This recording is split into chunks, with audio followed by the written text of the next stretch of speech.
Hi, this is Congressman Tom Cole, the 4th District of Oklahoma, and welcome to our first ever Facebook chat live. I look forward to having the opportunity to use this forum to visit with you in the next little bit. But again, great to have you on board. Before I get started with some of the questions that you've submitted, I want to visit with you a little bit about what I'm hearing around the district as I travel in and out. I've had literally since about the 1st of August to visit around. There's been one intervening event when Congress went back into session to consider a budget resolution, which we'll talk about later. That sets us up for the so-called reconciliation bill. I've been able to spend quite a bit of time talking to constituents in every part of the 4th District of Oklahoma. It's been very lively to have the opportunity to visit with them. A lot of concerns, some of which we'll address here.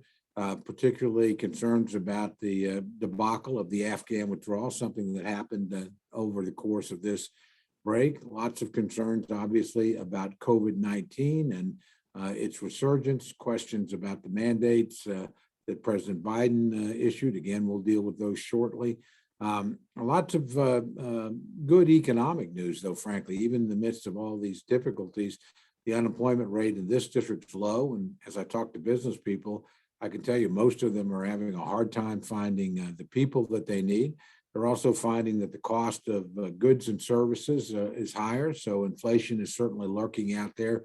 And when I talk to folks that whether it's at the gasoline pump or just going to the grocery store, they certainly see the increase in prices. And that's going to be a problem going forward because certainly we spent an unprecedented amount of money over the last year to deal with COVID-19. Much of that was very legitimate in my view, but some of the spending that's being proposed in Congress now is way out of bounds. And again, we'll be talking about that. So if we can, let me move to some of the questions that we've had where there's been quite a bit of interest. The first one we got honestly the most responses on was the newly issued mandates by the Biden administration.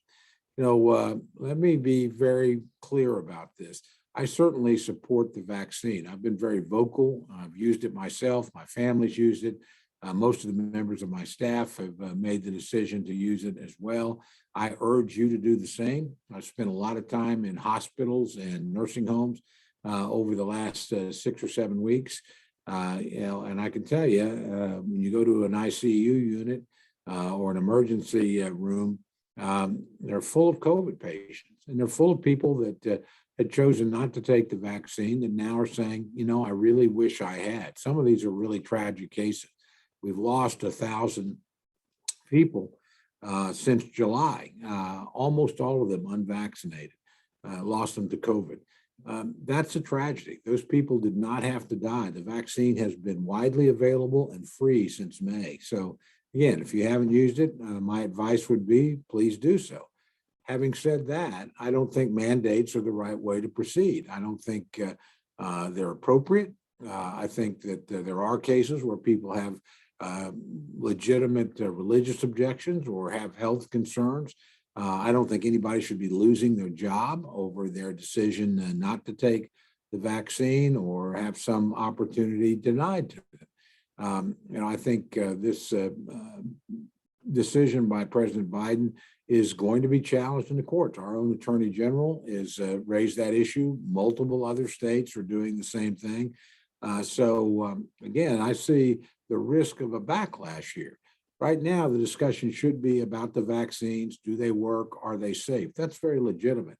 If we turn the discussion into, well, I'm being ordered to do this or forced to do it, we're not talking about the disease. We're talking about the overreach of the federal government and its intrusion into the individual lives and decisions of people. So I think that's, again, a great mistake. Now, again, I'm a big supporter of individual businesses want to do things. In the end, that is their call. They know they run risk, both in terms of their clients and in terms of workers who might not feel like they can stay, and that's going to be a problem.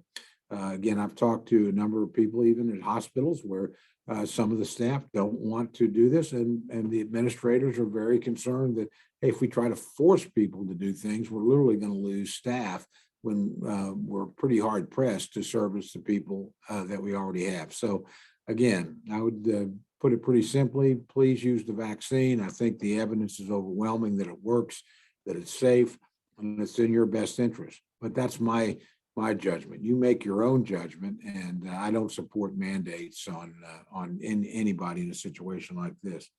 Probably the next thing that I've gotten the most questions over during my time moving around the district is the debacle in Afghanistan and the withdrawal. People have different views as to whether or not we should have stayed in Afghanistan. I would say the majority of Americans probably were ready to leave.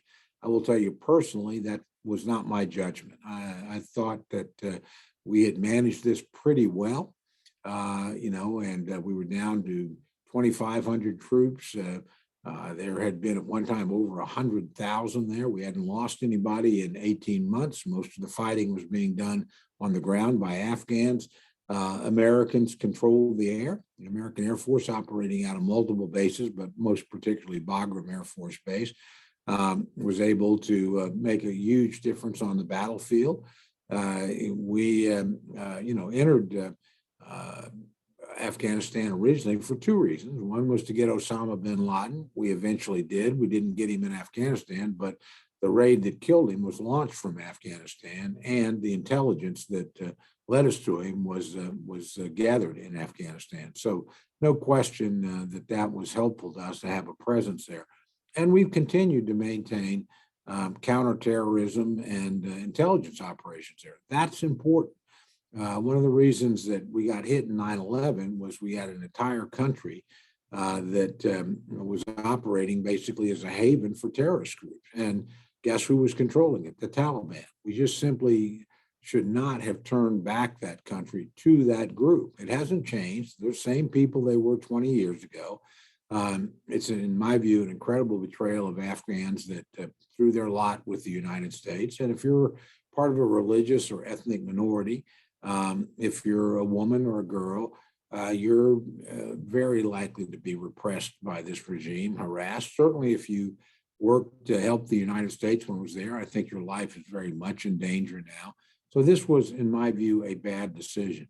But whether you agree with me or not on that issue, I found almost no one that thinks this was well executed by the Biden administration.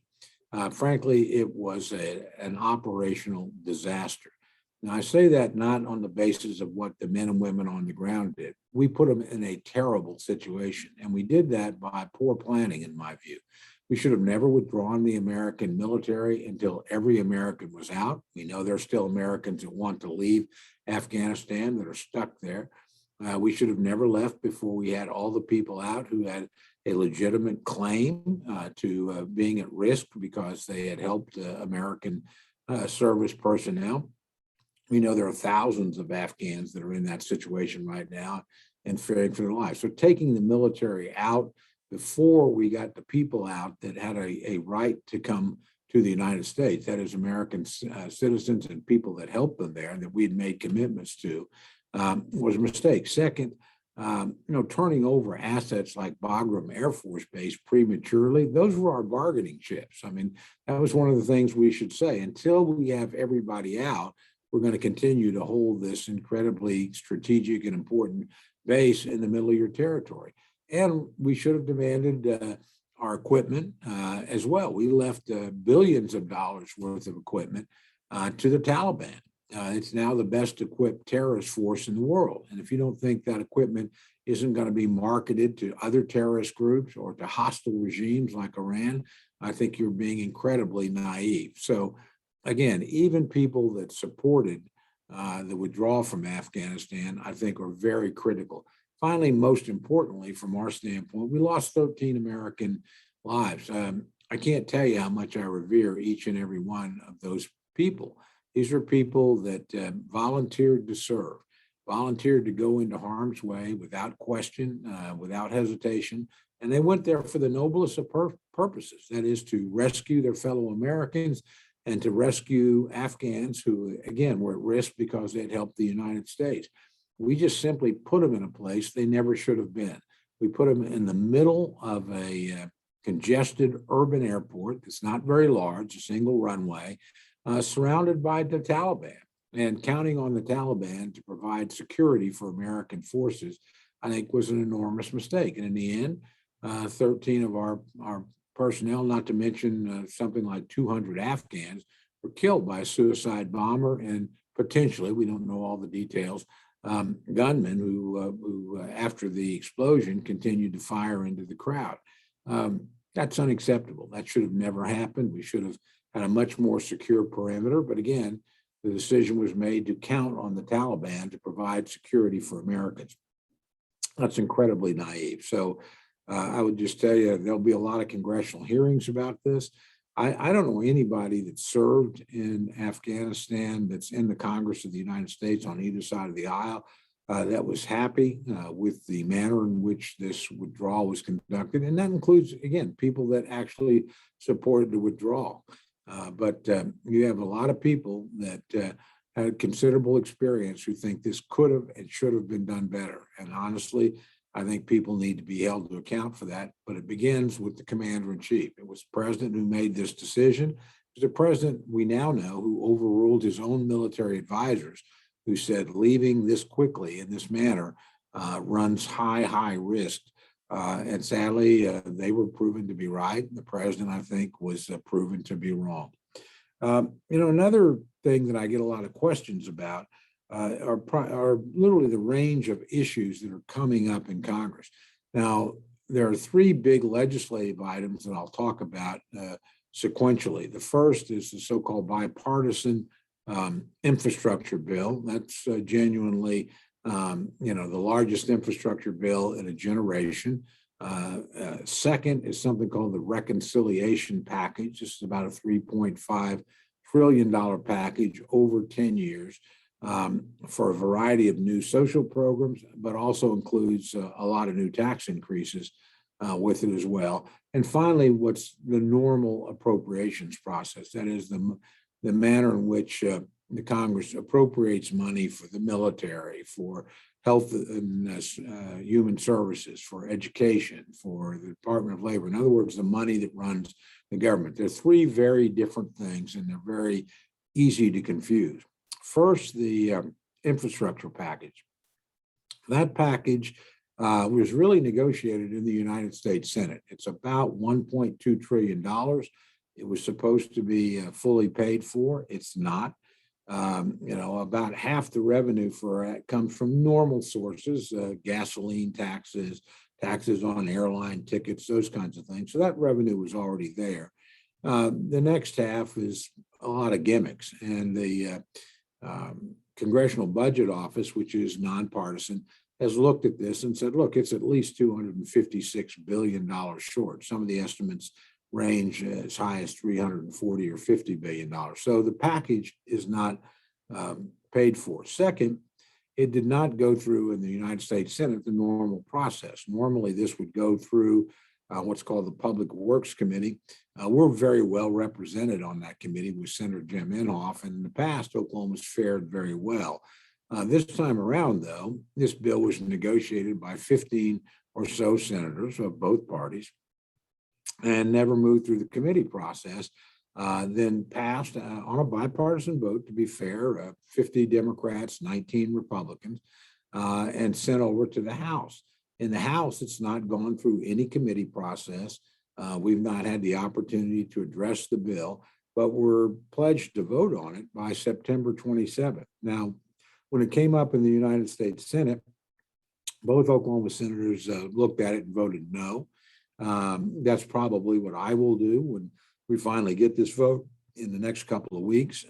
But it doesn't mean there aren't some good things in it. There are. There's certainly money for roads, bridges, and highways. We need that. There's money for waterways and ports. So we need that. There's money for broadband, which is a first, a major commitment. And I think that is money well spent. But again, the package isn't paid for. It's not gone through the normal process. Quite frankly, Oklahoma will not get what we would normally have gotten had it gone through committees. But if it's placed on the floor, and that's very much a Democratic decision, it's up to the Speaker, it will pass. And it's an amazing surrender of institutional power in the House of Representatives. That is, basically our members, whether you're Democrat or Republican, whether you're on the Transportation and Infrastructure Committee or not, have been dealt out of the process, have not been in a position to represent the interests of their constituents and their states. Given that, that to me alone is reason enough to vote no. We shouldn't ever simply turn over a bill of this size again to a relatively small number of senators and not move it through the regular process. But that's what was done in the Senate, and now the House is following suit. There are people in the House, some of the progressives, that are using this to blackmail some of their moderate Democrats into supporting the second bill that I mentioned, the so-called reconciliation bill. That's an enormously controversial bill. It certainly has some things in it that are popular: free pre-K education, free community college, making the child tax credit, I think, permanent in one form or another. All those things are popular. They supposedly are free, but of course they're not. This bill also contains an increase in the corporate income tax of from 21 to 26.5%. That's an enormous increase, and it'll be paid for by the average American. Every study we have shows that corporations simply add their taxes to the price of their product. So about 70% of any corporate income tax is paid by middle and lower income Americans who purchase things. This is a tax that will be passed along. It's not paid without affecting prices and inflation and what have you. There's also increases in estate taxes, inheritance taxes, some increases in excise taxes on commonly used products, tobacco amongst them, more than doubled. So again, it's going to be a lot of tax increases, a lot of spending. And when they say it's 3.5 trillion, it's probably going to be a lot more than that. And because these are permanent programs that will just cost more over the years ahead. So they're going to increase the tax burden long term. I will tell you, even if the House passes this bill, and it's not at all certain that it will, its fate in the Senate is very uncertain. We have a couple of Democratic senators, and we take all 50 Democratic senators voting for this thing, that have said they're not going to vote for something this large. Joe Manchin of West Virginia has used the figure $1.5 trillion, so less than half of what the current proposal is. Kirsten Sinema from Arizona, actually somebody I served with, know quite well, has not put out a number, but has said, again, this is too much, too big. I don't intend to vote for it. So there's going to be a lot of wrangling over this bill. Progressives, liberals, if you will, in the Democratic caucus are trying to say they won't support an infrastructure bill that moderates support unless and until this larger bill is passed. That to me is a nonsensical position. You support or oppose each individual piece of legislation on the basis of what's in it. If you like the infrastructure bill, I don't, but if you do, you should vote for it. You shouldn't say, well, I like it, but unless I get something else I like, I'm not going to take this either. I mean, that makes it very hard to legislate. But Democrats are going to have to work their way through this. The reconciliation process, which is a very unique budgetary process, means you don't have to get to 60 votes in the Senate. You can literally do this with 51 votes. So Democrats have made the decision on this. They're going to move through reconciliation. It's something you can use once a fiscal year. They're not going to get any Republican votes. They didn't try to get any Republican votes, didn't try and engage the Republicans. So this is pretty much an all Democratic show. We'll see if it gets through. I suspect something will get through, but nothing as big as what you'll see in the House bill when it finally comes up, assuming they can get their act together there, because again, there's certainly some opposition within Democratic ranks. The third legislative package we'll be considering is the normal appropriations process. This is how we fund the government. This is stuff that is not subject to reconciliation. In other words, it has to pass by a majority in the House. It has to reach 60 in the United States Senate. And so there'll be a great deal of bargaining here going back and forth. Right now, there's three major issues with the normal funding. I mean, Congress before the end of this month will pass something called a continuing resolution that just keeps funding steady, and then we'll try to negotiate a bill in October, November, and probably into December. The issues at stake are: one, Republicans will argue there's too much increase in domestic spending. That is 18% more than last year for domestic programs, and that's just unbelievable. I mean, to give you an idea, the Department of Education, I say this is somebody that supports education spending, would increase 40% in a single year. That's ridiculous. And this is on top of the infrastructure bill, on top of the reconciliation bill, on top of all the money that's been spent over the last 2 years on COVID relief. So Republicans are going to demand that domestic spending number come down. And if you don't get Republican buy-in, you won't be able to pass the bill. The second thing Republicans will ask for is more defense spending. Right now, the bills that the House has passed, passed through committee, it's not passed the full floor, on defense, only increased defense spending by 1%. Most experts estimate in a dangerous world, after the progress that was made in restoring defense funding during the Trump years, we should be increasing it at about 3 to 5% a year above inflation. There's some sign that that's likely to happen. The Senate Armed Services Committee actually voted out a bill on a bipartisan basis. It involved Senator Inhofe, who the former chairman, now the top Republican on that committee, by a $25 billion increase above what the president asked for. And it had bipartisan support. He was supported by the chairman of the full committee, Senator Reid from Rhode Island. So that was important. Same thing happened this last couple of weeks in the House Armed Services Committee.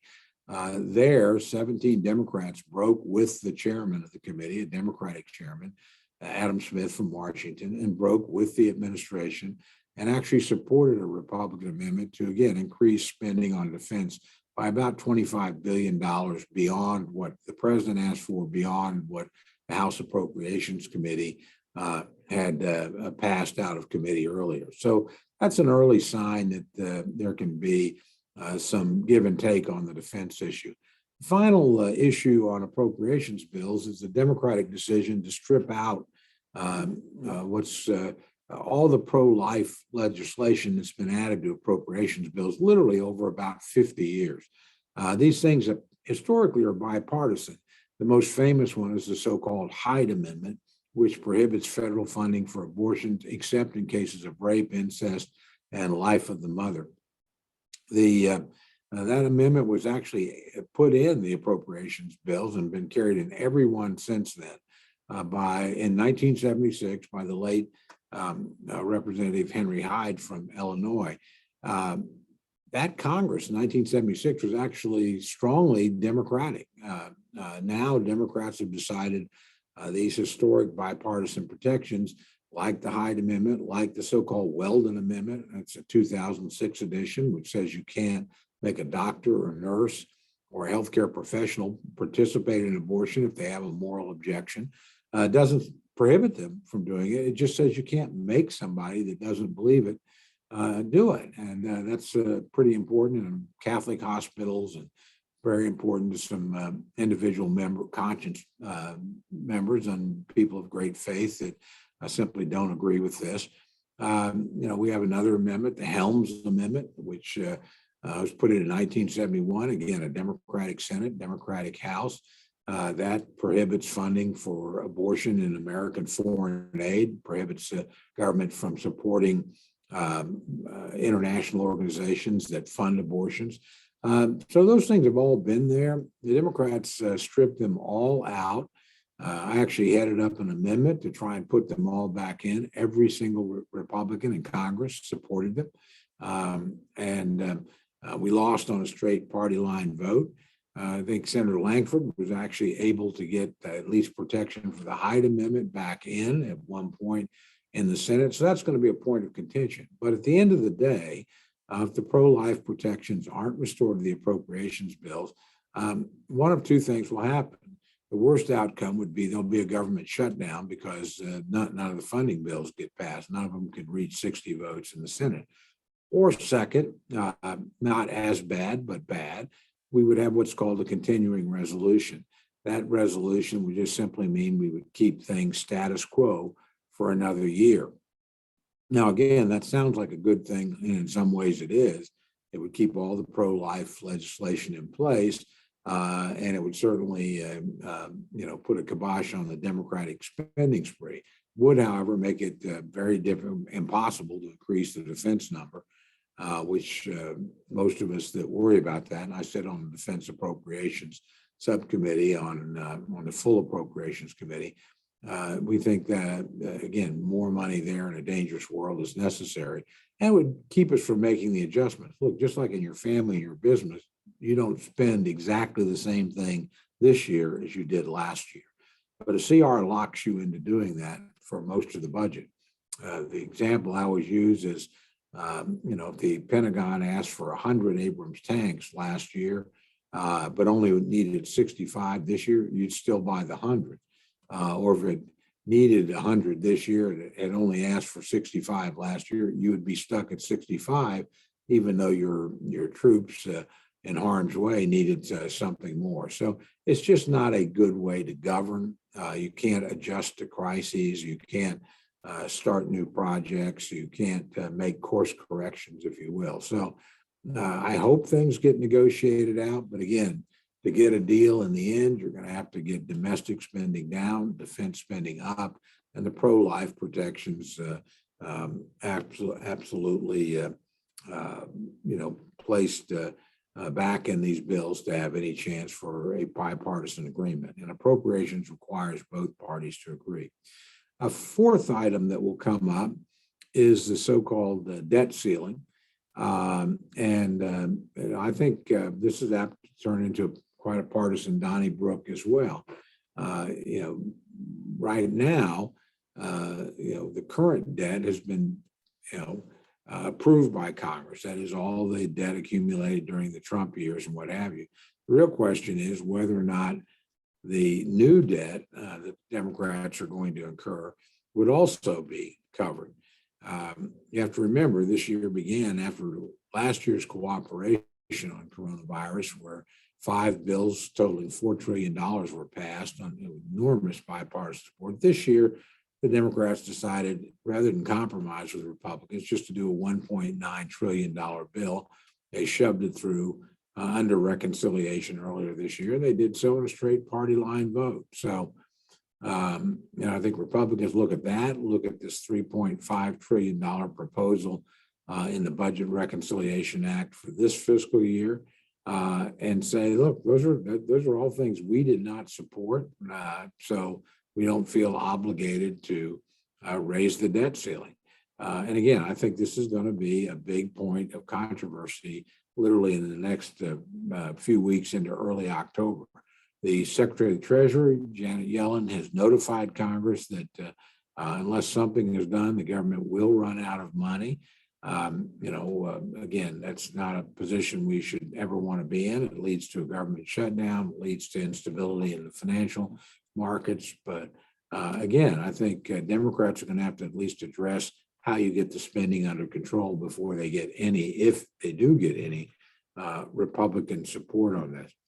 Another question we got was preventing cuts to Medicare physicians. I think it's very unlikely that cuts will happen to Medicare. While there's certainly disputes over the expansion of Medicare, some of which are in this reconciliation bill, I don't think there's much in the way of disputes about the need to adequately compensate healthcare professionals, particularly during what's been a very difficult time. But again, you never know; things can get tied up in budget negotiations, and these are going to be pretty thorny negotiations. And finally, I was asked, we got a lot of questions again about Hyde Amendment and pro-life amendment. I went through that earlier, talking about the appropriations process. But let me be crystal clear on this. I have a 100% pro-life voting record. That issue is very important to me. It's very important to many of my constituencies. And, I won't be voting for any legislation that strips out the Hyde Amendment or the Weldon Amendment or the Helms Amendment or the other pro-life protections that have been there. I think we have an obligation to protect life, and I voted that way pretty consistently. And so it's not a surprise whether you agree with me or not on that issue. That's what I've done throughout my career, certainly what I intend to do now. Let me just end with this, and that's, let me add one other thing, and then I'll add. Those are the big legislative processes that we've got in front of us. Again, just to refresh your memory, the infrastructure bill, which while I may not support, I think will pass and will be signed into law. The reconciliation bill, 3.5 trillion. I don't know if that will pass or not. I know to pass, it's going to have to change. The number is going to have to come down.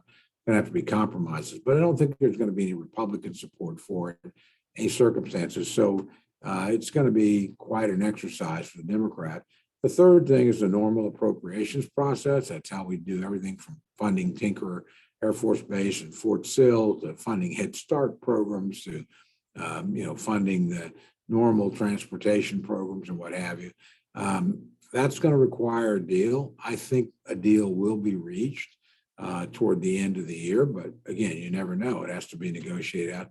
Then there's the debt ceiling issue, and I think that's going to cause a lot of problems as well. I think Democrats simply want Republicans to sign a blank check. I think that's not likely to happen, and particularly since Republican ideas about spending so far have been rejected. I think Republicans, for the most part, don't feel an obligation to assist Democrats in raising the debt ceiling. And certainly in the House, there's no need to, because the Democrats hold the majority, and it's a narrow majority. If they lost 4 members, they would lose any party line vote. But again, they have the ability to get it through there. I think the Senate will be the main battleground on that issue, and we'll just have to wait and see how it works out. And there will be other things. I mean, Congress will have hearings over Afghanistan.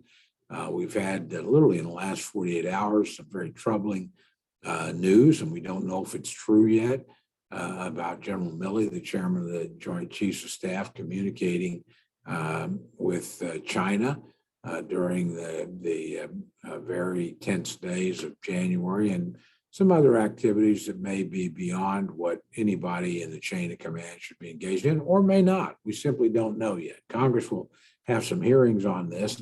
I think probably the best thing there would be to release the transcript of the call between Secretary Milley and, Chairman Milley, Chairman of the Joint Chiefs of Staff, and his Chinese counterpart. Then we'll know what was said. That's what Democrats demanded in the case of the discussion between then President Trump and President Zelensky of the Ukraine. Actually resulted in Democrats deciding to impeach the president, something at which they were not successful.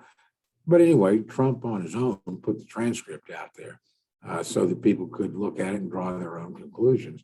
And probably that's what we should do here.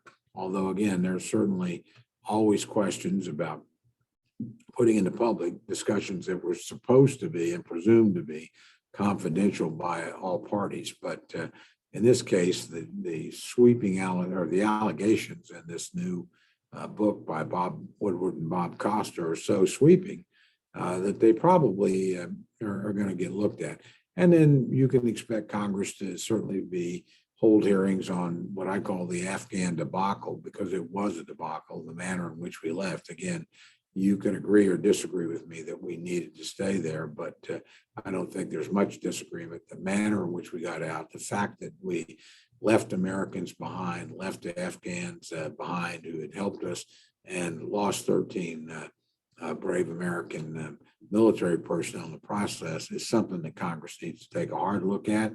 And frankly, that somebody needs in the Biden administration to take responsibility for, particularly now that we're learning that the American military advised against the manner and the speed of the withdrawal, and that they were overruled by President Biden. Those things are all ahead of us. We'll be looking for your input and your guidance during the next critical months. I've told you what I think, but we're very interested always in communication from our constituents, both in terms of what's important and things like the appropriations process, how people come down in these various other areas and arenas, and what their opinions are on things like, again, the concerns about Chief of Staff Milley's remarks, or the manner in which we exited Afghanistan. Those are all things that, again, people feel strongly about, although quite often differ over. But I would encourage you to communicate with us. So, again, this has been a new experiment for us.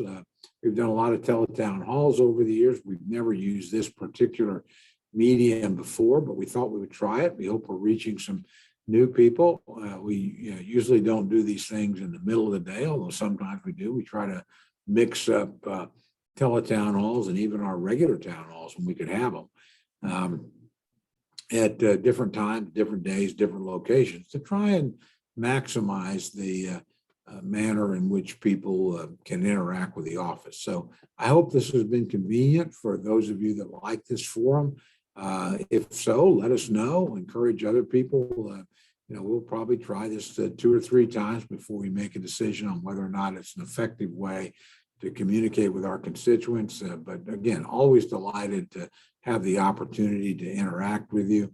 Always interested in getting your opinion. And obviously, if you have a case of some sort and you need help, a Social Security case, a veterans issue, a passport issue, please feel free to contact the office. We have people that are specialists in these areas. I can't promise you can solve every problem, but the sooner you get in touch with us, the better chance we have of getting you some sort of timely relief to the particular challenge that you have that is related to some sort of federal government commitment or obligation that has or hasn't been met. So I hope you have a wonderful day. I look forward again to visiting with you soon. Goodbye.